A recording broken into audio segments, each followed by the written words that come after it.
As the sun starts to rise this morning, folks in northern Burnet County getting ready to clean up the damage left behind from severe weather yesterday. Yes, that tornado touched down yesterday near Ocala, damaging 2 structures. And that's where we find KVUE's meteorologist Casey Sherman live from Ocala surveying the storm damage. So Casey, you've been out there. What's been the most eye-opening for you so far?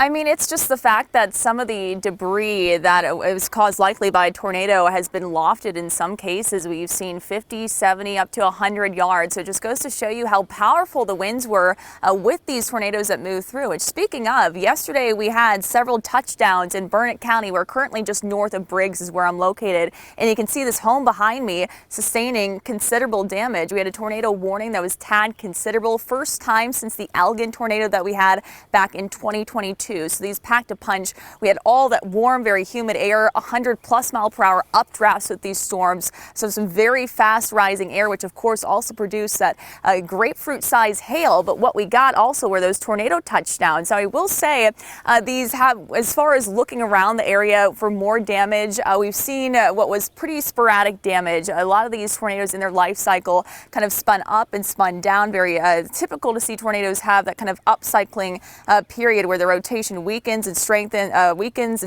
and weakens again. But for the areas that did see that tornado touchdown, this is the kind of damage that we're looking at. We have sheet metal you can see has been lofted into trees, wrapping around tree branches, trees broken across this home's yard. We even have some pink insulation that we can see in the far distance that may be indicative perhaps of some roof damage, some wall damage.